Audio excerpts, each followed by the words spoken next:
So awesome stuff. Let's give a couple of more minutes for everyone to join, and let's jump straight into it.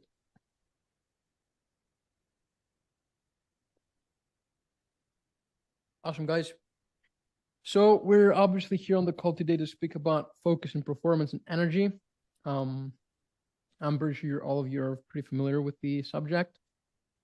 I want to, before I dive into the things, because I obviously have a sleep checklist, everything about sleep optimization, how we can optimize our sleep so that we feel our best every single day. That since pretty much sleep is the most important fundamental variable whenever we're thinking about performance. Is there any particular subject anyone here wants to dive into, like any specific questions you guys have, or do you want to leave the questions for the end?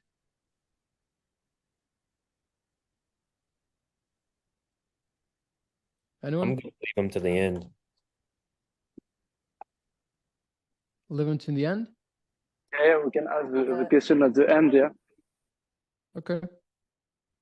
Sounds I good. just have one question to like start off. It's been like killing me to ask.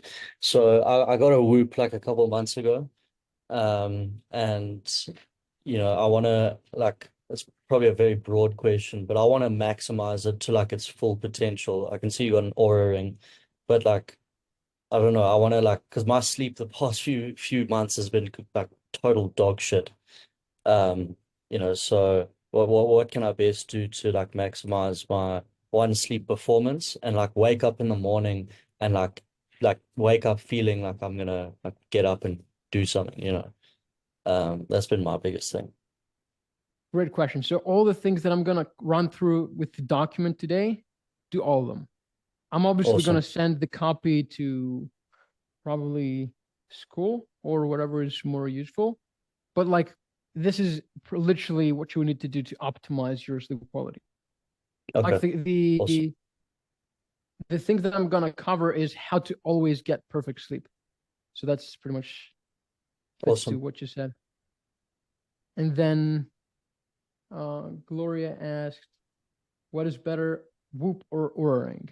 It's pretty much the same thing. Both of them are really, really good devices to track sleep.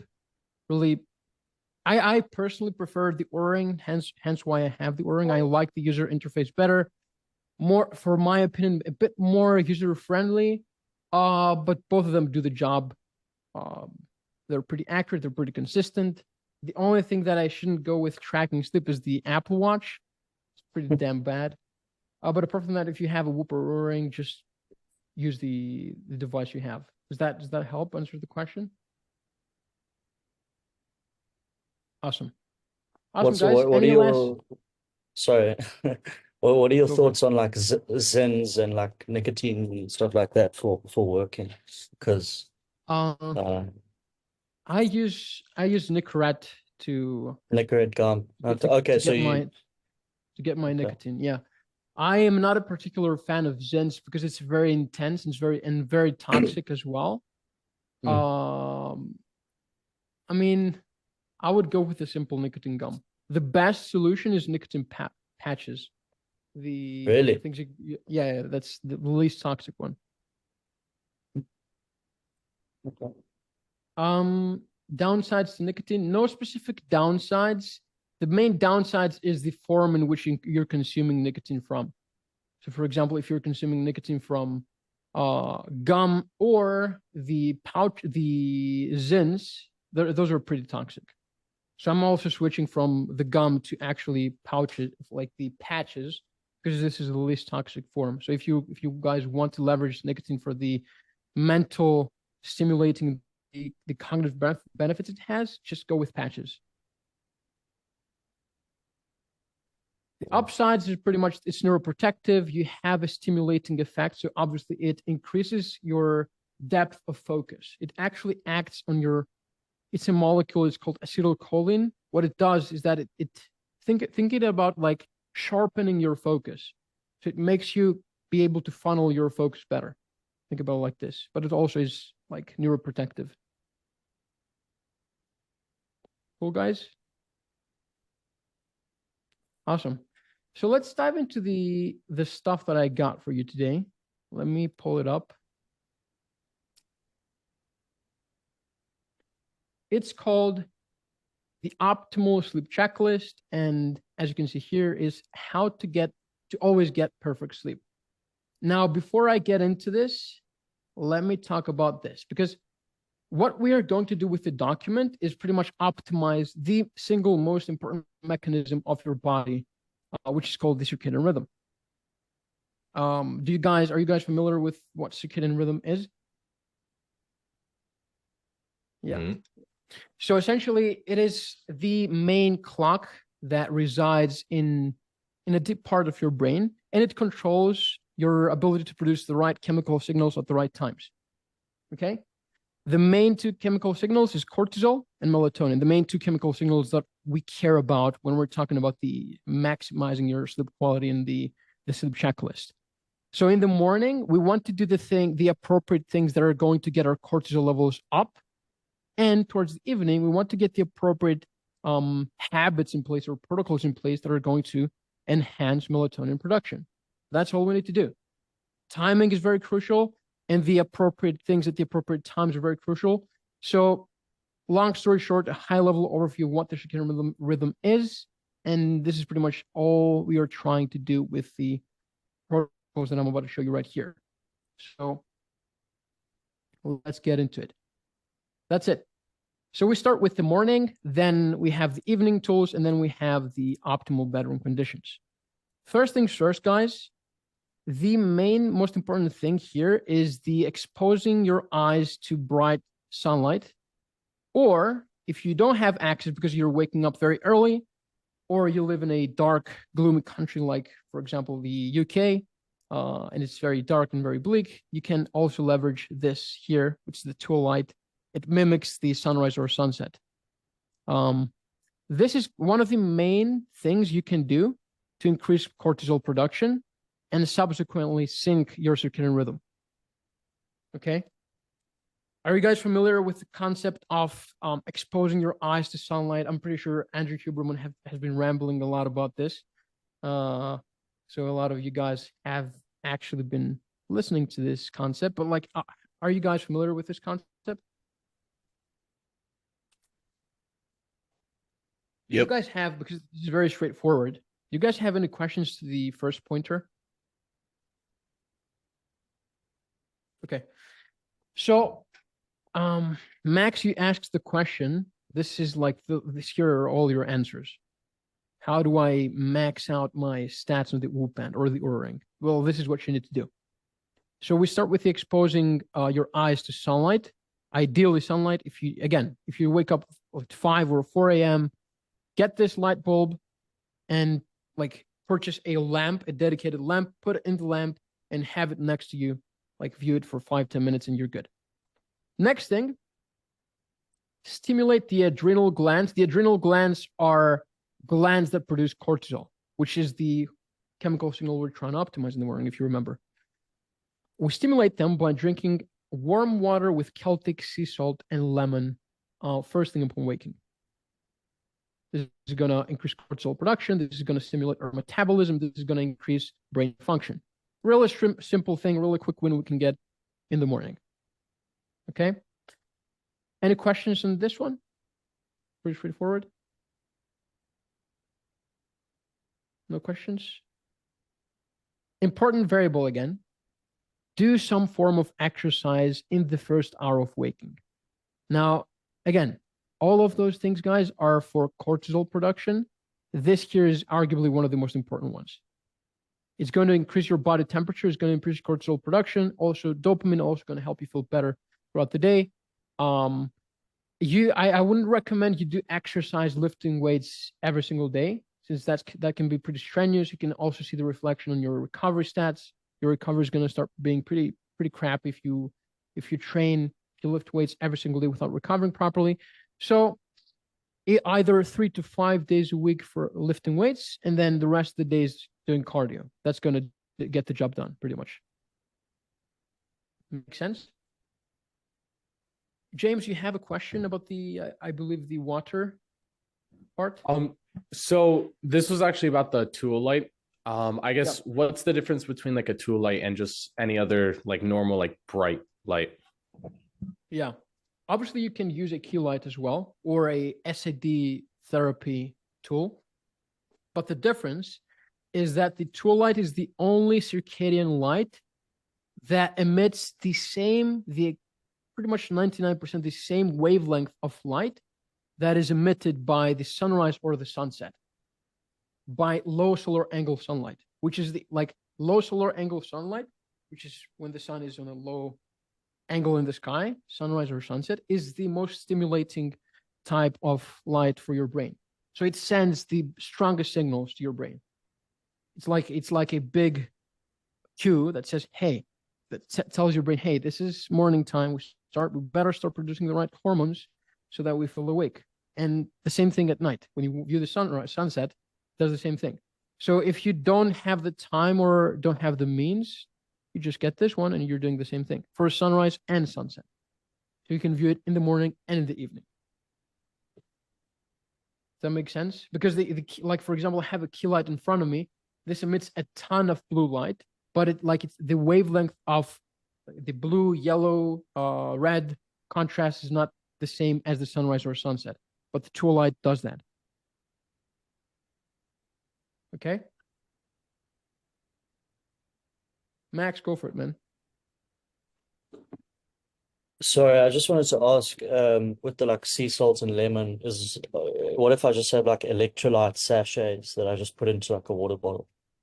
Yeah, sure. Just make sure Is that they're fine? sugar-free. Yeah. Okay. Just make sure they don't have sugar and you're good. Like Element is a pretty good brand. You can use Element. Okay. This year, the good old cold showers, never post-workout, by the way. This is actually going to improve your cortisol production as a result of increasing your body temperature. It's a stressor we can implement to increase our ability to deal with stress, to deal with high adrenaline situations. But also the most important part, and the reason I'm talking about here, get better, perfect sleep, is to increase cortisol production. So cold exposure, I would not do this every day, guys, because it has a strong mechanism with your dopamine system. So if you still want to maximize the benefits you can get from the cold showers, I would not do this every day. I would do this from anywhere from 2 to 4 days a week. And you want to get a total of 15 to 16 minutes weekly. That's based on research. Cold exposure weekly, either 2 sessions or 2 to 4 sessions a week. That way you can maximize the dopamine benefits as well. Maximize the well-being, like the feelings of well-being and the motivation benefits. Okay. Any questions here on this one? Let's go. Sankis? I don't know if I'm pronouncing your name. My name is Thea. Sorry, I'm signed into one of our business Zoom accounts. Okay. I just had a question about cold exposure. I do ice baths every morning, pretty much. I miss a day or two sometimes, but why would you recommend against doing it every day? Because You said to like maximize the most benefits of the dopamine. Is there other reasons? not other reasons. Like the benefits in terms of metabolism, in terms of the immune system benefits, you can get them. Like they are not hindered if you do cold showers or cold exposure every day. The only downside if you do them every day is the fact that you can it's another source of dopamine, and you can deplete the dopamine reaction you get from the cold showers. Okay. So they will remain being beneficial for the other benefits in terms of immunity, in terms of metabolism and energy. But in terms of dopamine, it's another form of you depleting your dopamine stores. Okay.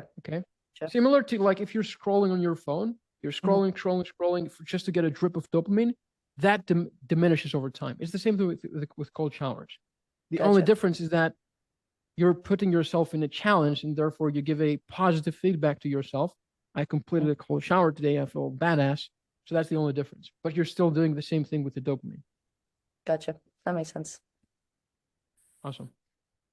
CJ, go for it, man.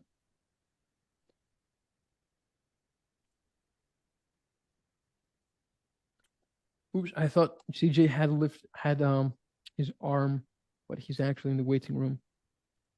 No worries. So then the next thing is caffeine. A lot of people overlook this, and this is actually drinking coffee closer to 10 hours before bed. Caffeine has a quarter life of 12 hours, which means that it takes caffeine 12 hours in order for a quarter of the amount that you initially drank to be in your system. You don't have to absolutely do the full life of caffeine, but 10 hours usually works for most people if you're drinking like from 100 to 300 milligrams. So definitely not closer to 10 hours. It's going to help you in the morning. It's going to help you with your cortisol production. Definitely not every day, guys. You're going to be damaging your recovery in terms of HRV. Your stress management is going to be worse, and you're going to be using caffeine as a crutch rather than a tool. But if you use it a couple of days of the week, 3-4 days a week, depending on how hectic your days are, you can definitely maximize the benefits as well. I personally don't use caffeine more than once a week. Just personal preference. Questions here, Patrick? Go for it. Do you have any comment on like stimulant-free pre-workout in terms of sleep? So the lowest hanging fruit here is you're exercising too close to bedtime, right? Yeah, so fix that first. Go to the So, gym in like, the morning, dude. what's the cutoff for like how late you should work out? Like how many hours before bed? So remember the graph I did in the beginning of the call with the cortisol and melatonin? Well, Yeah. if you work out too late in the evening, you're gonna have a slight bump in the cortisol in a moment of the day that you don't want to have that. You're gonna increase Okay. your dopamine production, you're gonna increase your temperature, and you're gonna activate your metabolism, which is gonna make it harder for you to get high quality sleep. You might feel like I'm dead from the workout, so I'm gonna sleep like a baby. But if you go in the evening, you're going to expose your eyes to bright lights that are in the gym. You're going to increase your body temperature. You're going to stress yourself out, and it's not going to lead to very good sleep quality. So the question is not what kind of pre-workout should I drink before the evening for my gym workouts, but why am I going to the gym in the evenings? So, and by the way, studies have shown all the literature in neuroscience has shown that you have the best moment of the day to work out is right before you have to use your brain in the most important part of the day, in the most important way of the day. So that is probably your deep work sessions, right? So that's another reason for you to go in the gym in the morning. Like you get this benefit here, Patrick, is like insane.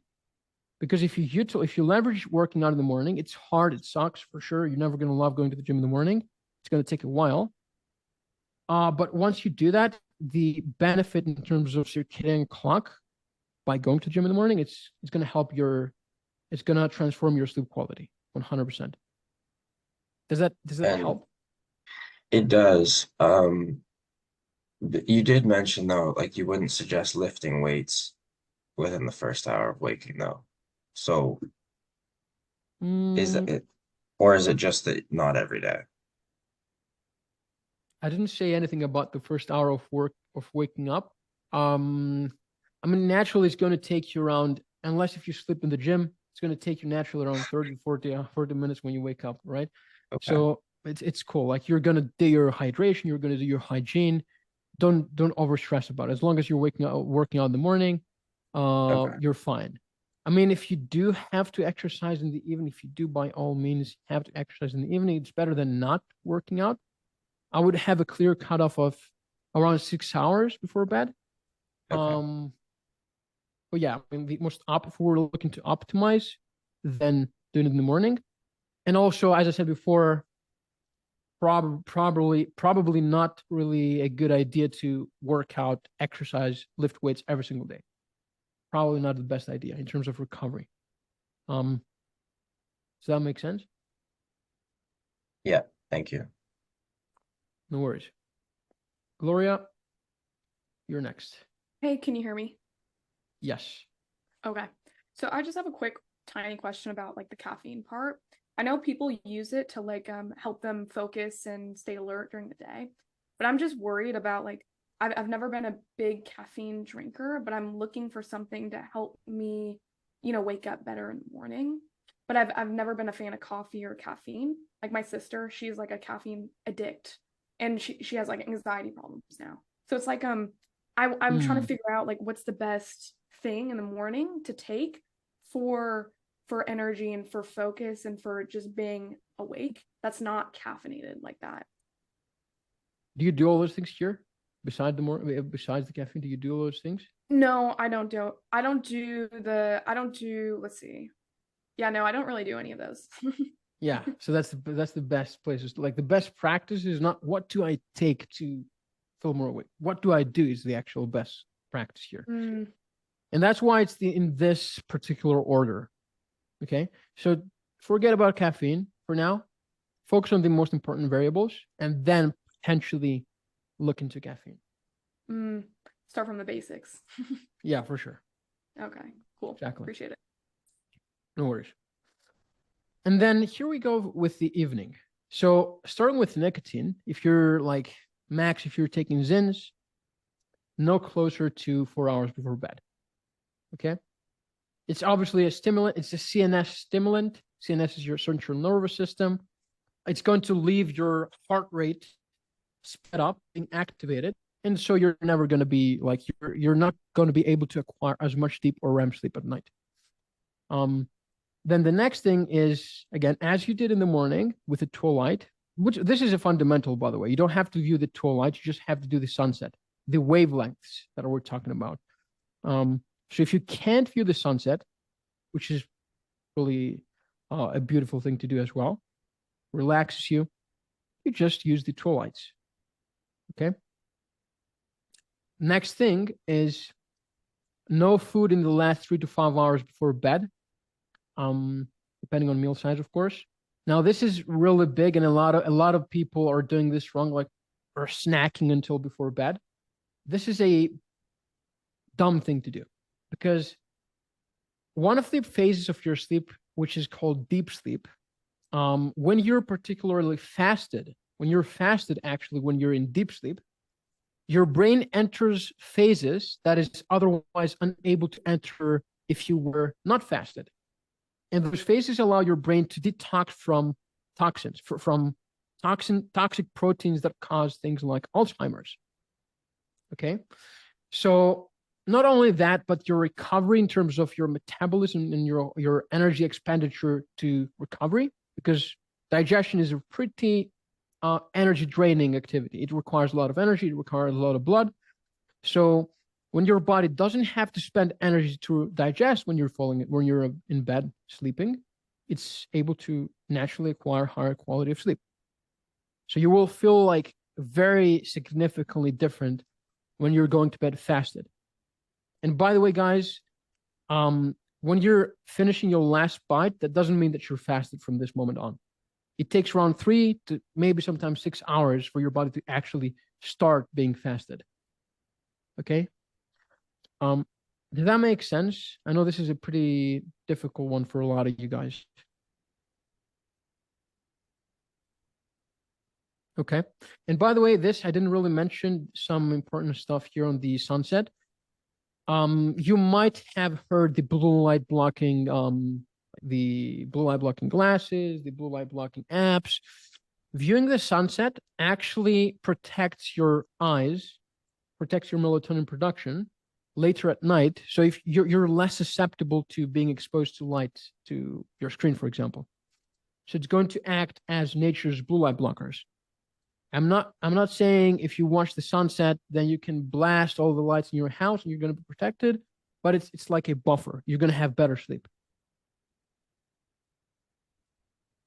Next thing is water in the last 2 to 3 hours before bed. So this one here, not only is going to increase your movements throughout the night, because if you're like towards the end of the night, if your body wants to wake up to urinate, you're not waking up to urinate, and you probably have experienced this. You will be in the phase that you kind of want to wake up to pee, but you kind of don't want to wake up to pee, and so you're not really falling asleep. So you're either going to wake up multiple times to urinate, or you're going to be really restless. You're going to have a lot of restlessness, tossing and turning because your body actually wants to urinate. So to mitigate this, you front load all of your water intake in the first 10 hours of the day. And then towards the last 2 to 3 hours of the day, you minimize water intake. And if you're drinking any supplements before bed, what I do personally is I prepare a small shot of water, just enough for me to down my supplements, no more than that.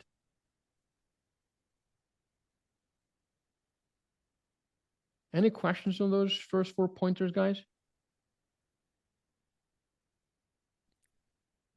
Okay, so let's go to the next one, which is pretty much one of the most important things here, which is 3 hours before bed, no overhead bright lights, and replace those bright lights with below eye level firelight dim colors. So if you have any lamps, a really nice thing you can get here, by the way, might as well share it with you, is the Himalayan salt lamp. Really cheap. Yeah, there it is. Gloria has it. That exact lamp. So you can place this on a below eye level, and it's going to be pretty cool at night. It's produced enough light to not injure yourself, but not enough light to block melatonin secretion. Okay, so at night, guys, we definitely don't want to have bright overhead lights. This is going to activate the circadian rhythm, and it's going to block your melatonin production at night. Because funny enough, it's not only bright lights that wake you up, it's actually bright overhead lights that wake you up. Because naturally your eyes, the cells in your eyes that detect the sunlight are naturally designed to detect the lights that are overhead, which is sunlight. Okay, so when you do that, you will notice that you're way more asleep than before when you only use below eye level firelight colors. Does that make sense, you guys? Any questions on this one? No questions, all straightforward. Okay. And then if you're using your device in the last 3 hours before bed, like you go to your settings and you're dimming them down as much as they can go. Okay. So minimize the brightness, of course, and the same with your computer as well. If you have some spectacles and blue light blockers, use them. If you're working at night, not really important. If you're doing everything else, if you're dimming the computers, if you're dimming the screens, if you don't have any bright overhead lights, the blue light blocking glass is not very important. I would only consider wearing them if you're in meetings and you have to have some brightness, because otherwise you look like a dork in the call. Or if you're going out to have a drink, or if you're going out with your friends or whatever, you might want to consider wearing some blue light blockers, but not very important. This here, a lot of people struggle with this because obviously when we're working from our houses, it's kind of hard to decompress and it's kind of hard to detach work from home, right?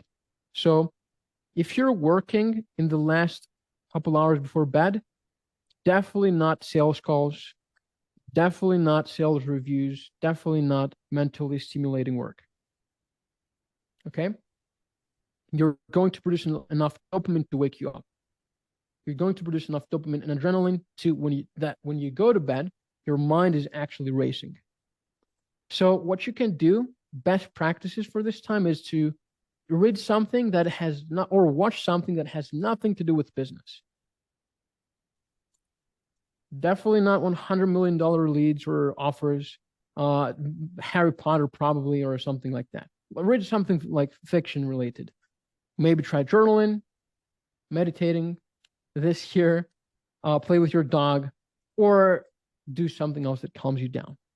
like watch a series, watch a movie, or something relaxing, nothing to do with business. Like if you're doing all of that stuff here and you're still racing and your mind is still racing, you're probably not doing this here. Do you guys struggle with racing thoughts when you go to bed? Yep. Is that a familiar aspect? Cool, cool. Are you guys ready to move on to the optimal bedroom conditions? I have one Yes. quick question. Go for it. Does like TV, like whether that's movies or watching a TV show, does that mess with like the circadian rhythm because of blue light? I mean, provided the brightness is optimal, not really. I mean, if it's really bright, yes. You should consider wearing those bad boys here, and then you're good. But yeah, I mean, it's not really important, provided that it's not very bright. Where Okay. all does blue light come from? Like it just our devices, or is there anything else? Yeah, your devices. Okay. Your devices. I have a quick question as well. You know, like LED Yes. lights that go on your ceiling in your room? I have them. Mm. I turn them on red because red's like, I guess, like low brightness. Is that bad that it's overhead, even though it's like a red LED? Yeah. So if they're not bright enough, no, it's not bad. Red is one of the wavelengths of light that doesn't really have an effect on your melatonin, on your circadian rhythm. But if it's bright enough, and even if it's red, it's going to wake you up. So if it's very dim, don't worry about it. Okay. Okay.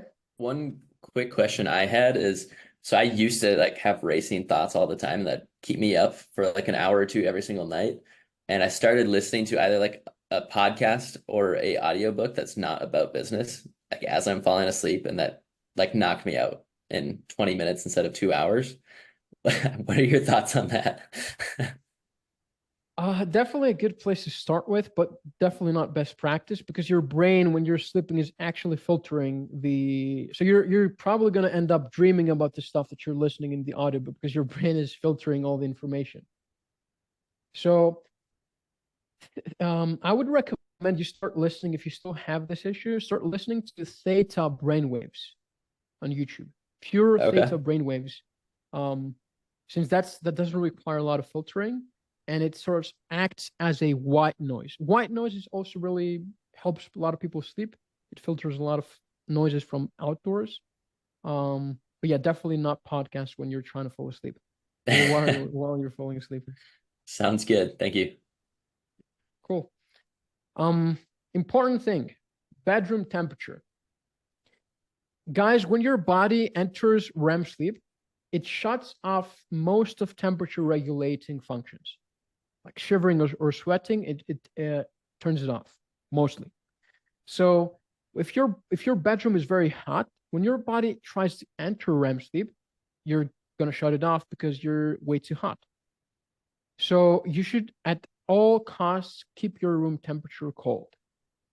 Does that mean you have to freeze to death when you're sleeping? No, you can cover yourself up with blankets or whatever you want to cover yourself. And when your body actually gets cold throughout the night, it knows exactly how to cool itself down by putting your arms, your palms, or your feet out of the blankets. But this is very, very fundamental. Like if you're doing all of the above here and your bedroom is not optimized for sleep, then it's like you're shooting yourself in the foot. Does that make sense? Now, this is a tool that you can use to make sure your bedroom is cold. You can use an AC, a chili pad if you don't have an AC, a bed jet, 8 sleep pad, I think it's called. This is pretty insane. Or portable AC to manage your room temperature. So like this goes with this one. Pretty straightforward. Now, as I said before, Zach, you're going with the podcast thing, your bedroom should be completely silent because your brain filters information throughout the night, and it can also wake you up. Like, for example, if you're watching a podcast and you don't have YouTube Premium, an ad can pop up and wake you up. and frighten you throughout the night. So use earplugs or a white noise device to block all noise disturbances. Okay, this is pretty, like, if you even have a fan, you can turn it on and it will block all outcoming noises. But you should also use earplugs. Pretty simple stuff. And then keep your bedroom pitch dark. Blackout curtains. If you don't have blackout curtains, definitely use an eye mask to block all outcoming lights. Your eyelids are thin enough in order for light to be able to penetrate your eyes and block melatonin production. And throughout the night, guys, your eyes are very, very sensitive. Your cells that reside in the eyes that are responsible for blocking melatonin production are very sensitive at night. They're very insensitive in the morning, so you need a lot of freaking brightness here, but are pretty much the opposite here. Okay, so pro tip: if you wake up to go to the bathroom throughout the night, do not turn any lights on. Open your phone, turn on the flashlight, and just use the flashlight to not hurt yourself, or do not urinate all over the bathroom. Okay, so that's really key. That's a pretty good hack you can implement. Any questions, guys, here on those first pointers? All make sense? Good. This is absolute game changer. The way you're breathing throughout the night. Like, the recovery is really heavily dependent on your brain being able to utilize oxygen. A lot of people are mouth breathers, and when you're breathing from your mouth, the oxygen quality the balance between carbon dioxide and oxygen in your bloodstream gets disrupted. And as a result, you enter sleep apnea states while you're sleeping. You wake up, you get out of REM sleep, and your sleep quality is pretty crappy as a result. So if you only do this, you will notice a big, especially if you're a mouth breather. I don't know, is anyone here a mouth breather? Okay, that's great, thankfully. Yeah, even if you're I'm a big mouth breather, so like I started taping my mouth up and then using those nose strips at the same time, and nice. yeah, seemed to fix it. Yeah. So the difference in energy and wakefulness you will feel once you start using the nasal dilator is pretty good. It's not going to leave rashes in your nose, and it's pretty intense to open up your nostrils enough. I'm a fan of this rather than nose strips. And then mouth tape at night. That's going to prevent you from breathing from your mouth. Even if you're not mouth breathers, guys, I would recommend you do this. Again, the bedroom should be boring.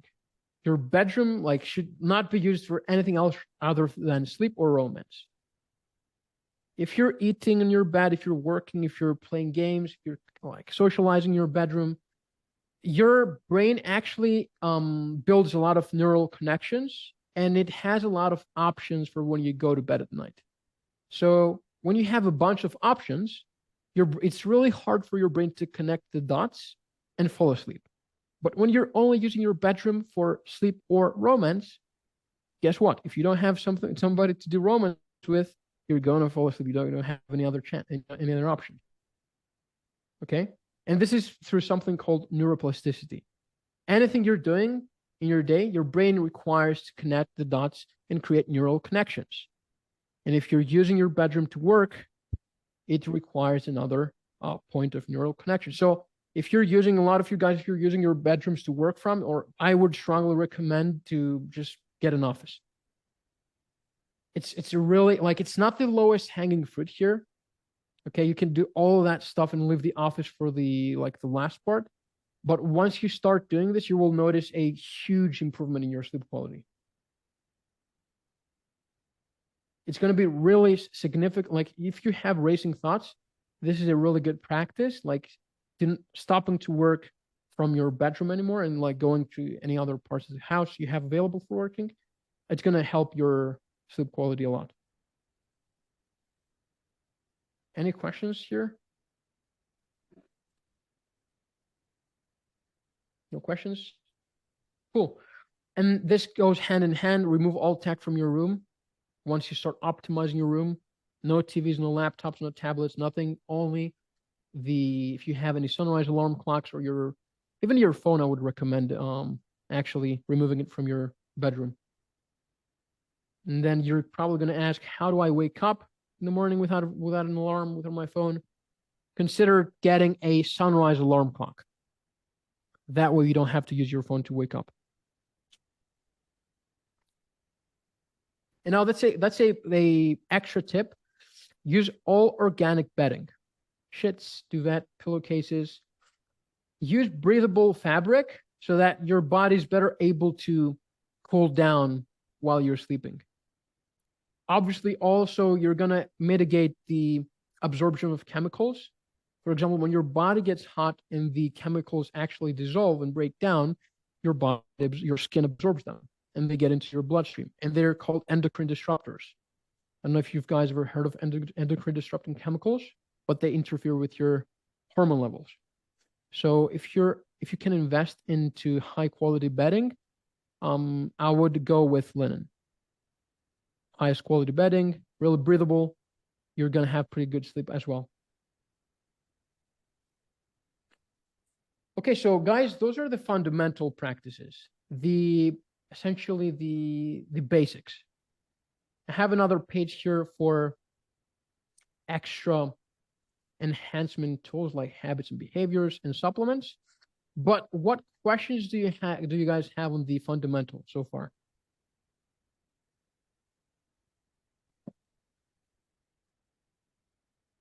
No questions? I'm just gonna say that it all makes sense to me, and I think this is really useful information. I don't have any questions, so. Okay, good to know. Do you guys want to go to the extra tools? Okay. So let's go to the Enhance Your REM Sleep Deep Sleep HRV Toolkit. Okay. This is on top of the fundamentals. Okay. I would start looking into them after you get all of this right. And by the way, this might seem like a lot or too much, but it's really not. It's really the basics once you start doing it. Okay. So let's actually have a look into this. First things first, increase electrolyte intake and only consume mineral-rich water like this thing right here. Spring water, sparkling water, mineral water. A lot of people are deficient in electrolytes, and electrolyte deficiency is going to harm your restfulness at night. You're not going to have enough REM. You're not going to have enough deep sleep, probably because of potassium deficiency, sodium deficiency, magnesium deficiency. Okay. A lot of people are deficient in magnesium, and magnesium is very interconnected with your stress levels as well. So if you're running a business, if you have a lot of fires to put out, if you're working out, if you're doing fasting, if you have all those stressors, your magnesium stores, the more you get stressed, they deplete.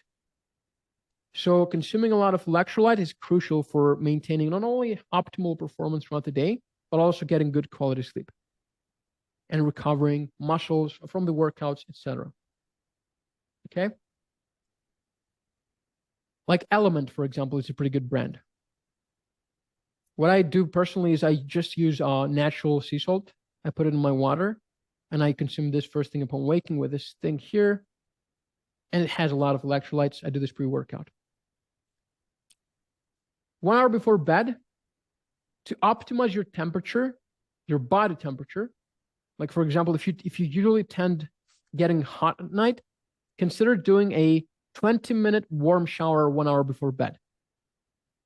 This is going to turn on your internal thermostat, and it's going to allow your body to dump excess temperature, and it's going to speed up you falling asleep and staying asleep for longer at night.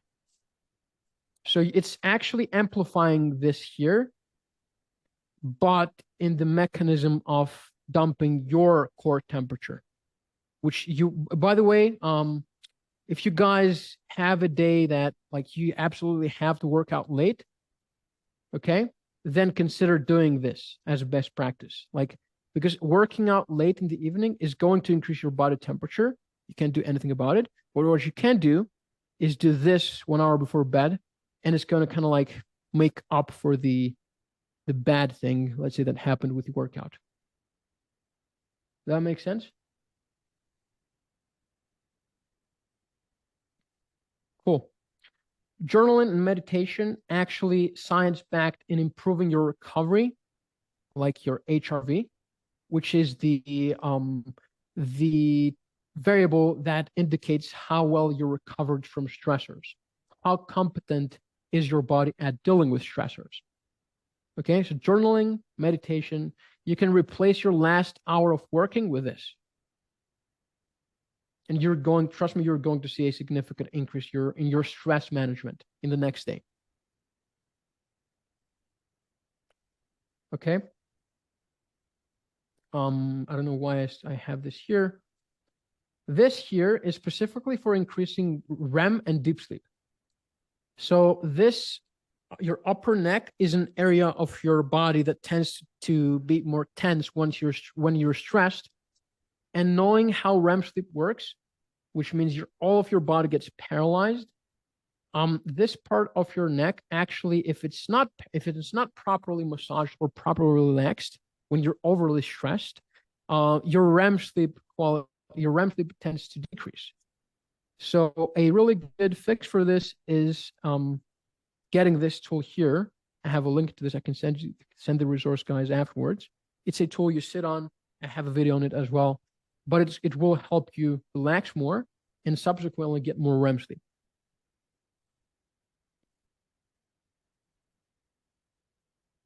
Is everything that I'm saying, guys, so far making sense, or am I rambling too much? It makes Making sense. Cool. Box breathing. Insane if you have troubles decompressing. So box breathing is a form of breathing that pretty much you're doing 4 to 5 seconds inhale, 4 to 5 seconds hold, 4 to 5 seconds exhale, 4 to 5 seconds hold for 5 to 15 minutes. And this stimulates a nerve called the vagus nerve. This is the doorway of your rest and digest part of your nervous system. And so it's like you're deliberately activating your rest and digest mode. If you're always fight or flight, go, attack, and you're having issues decompressing at night, this is what you need to do. And by the way, Max, for people like Max that are tracking your sleep and you see your HRV tanking, which by the way, HRV is a really good metric to track your immune system. If you're getting ill, if you're recovering from your workouts, if you're recovering from stress, if your HRV is tanking, consider doing box breathing in the last hour before bed. Start from 5 minutes, then go to 10, 15, and keep it around 15 to 20 minutes a day on the long term. And you're going to see your HRV increasing significantly. And as a result, your stress management. Yeah. What's a good average for your HRV? It's really subjective. What's your Okay. HRV right now? I can check 142. 142? Yeah. Pretty decent. Well, is that your average? Yeah. So your average over a week Oh no, is sorry. 140. My average is 109. Okay, that's not bad. So you want your HRV to be higher. Like the optimal recovery is by your HRV being higher than your baseline. So on days that you have a higher HRV than your baseline, that means you've recovered well. 149 compared to 109 baseline, that's pretty good. Pretty damn good. Okay. Props. Thanks. So usually most people are around 30 to 60. And so a good metric would be anything above 70 up to 150. That is a pretty damn good recovery. But yeah, that's when in days that you feel like your HRV is going below baseline, then you actually do this and it improves. I think I told Zach to do this before. Theta waves. This actually has been shown to improve HRV. And also makes you feel like extremely drowsy. So listening to theta waves, if you just type theta brainwaves pure in the last hour before bed, and you listen to it like 10, 20 minutes, you will feel a significantly more drowsy. And it will improve your HRV, which is more metric based.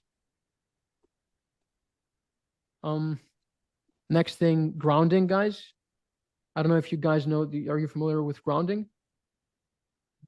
So essentially grounding is the practice that you go barefoot in nature and you ground yourself to the earth. It's either called earthing as well. You can also get a grounding mat if that's more convenient for you.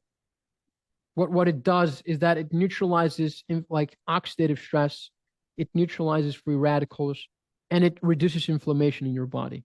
It reduces stress that is caused from inflammation.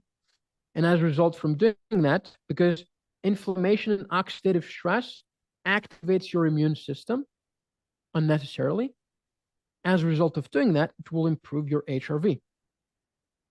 So you will get better recovery.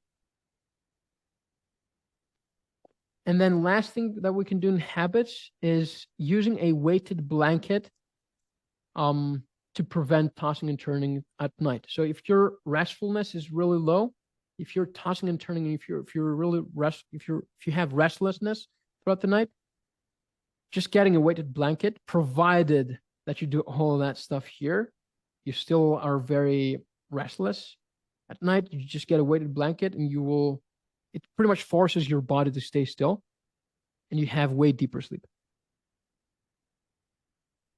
But all those things here, guys, keep in mind that they're ideally done after you've dialed in all those fundamentals. So none of the stuff here should be prioritized before this. So for example, Gloria, I think, asked for caffeine before. That's not a very smart thing to start looking for if you haven't done the fundamentals before. Similarly to this, okay?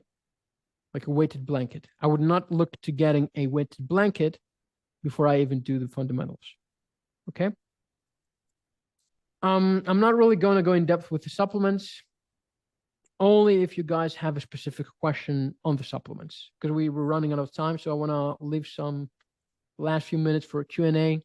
Any last questions you guys have on the stuff that I share with you today? Or if you have any questions about the supplements.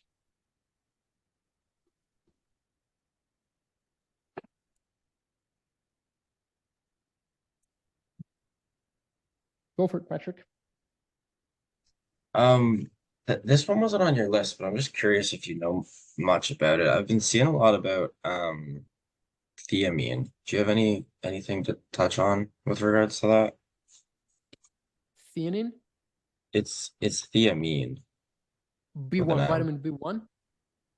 Yeah. Yeah, vitamin B1 actually helps with deep sleep acquisition. Should definitely consider, like a lot of times when there is a lot of sleep disturbances at night, people might be deficient in vitamin B1. Okay, so that's thiamine. So that's how it helps your body. It helps you get better sleep. You can use it. It's pretty easy. But again, as I said, just focus on best practices first. I know, like, what can I take? Easy, like you can pop a pill and get better sleep, but this is like the most important thing. This is the highest ROI things you can do. And obviously they require the most discipline, right? Any other questions, guys, based on this?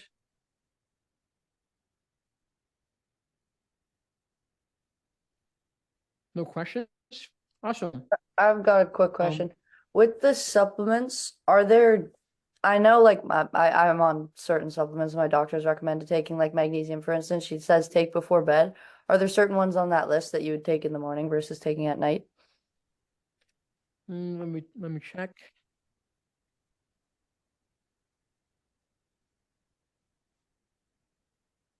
So for example, there are things like rhodiola, saffron extract, ashwagandha. What else do we have?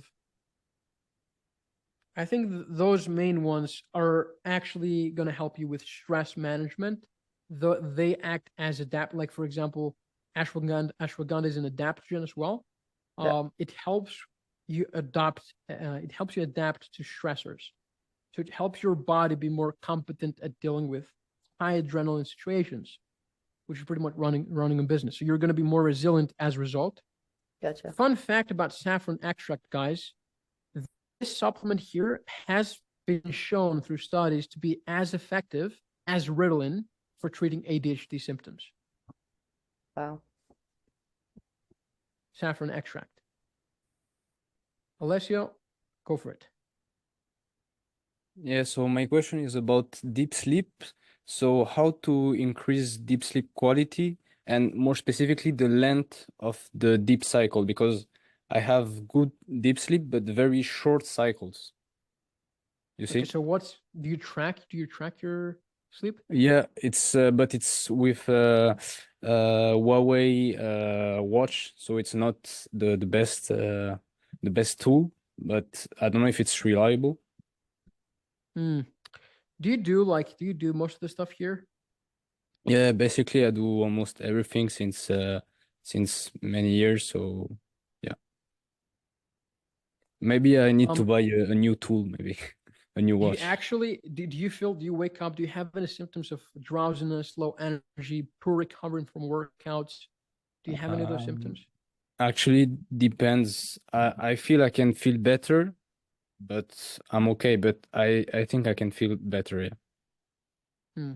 Then the list for you would be here. Do you do all that stuff here? Maybe not everything. Not everything, yeah. Okay, so go ahead and do all the things that you're not already doing from here. Then move on to the things you're not doing from here, and then also take the supplements. Last thing.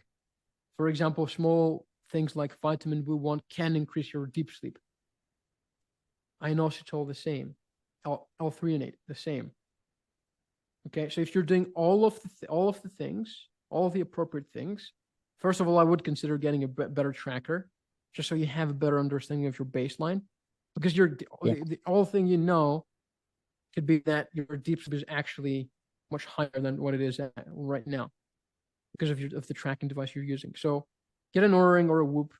But if you don't want to get that, just do the things that I just said. Focus on doing the things you're not doing from here, and then potentially supplements. Okay, thank you. No worries. Anyone else has any questions here, guys? No questions? Was today's call helpful? Yeah, for sure. Okay. Is there anything else, guys, that you want to talk about in future calls, like any specific parts like that you guys have a lot of questions on, any specific subjects like today's sleep subject that you want to dive into, any more nuances? I was gonna say maybe just like going over someone's like analytics and then like actually going in depth on what they mean and like what the best practice is to better them, you know. Okay. Just so I can fully, because there's like a lot of like there's so much shit you can go through on Whoop and like Aura, I'm sure as well.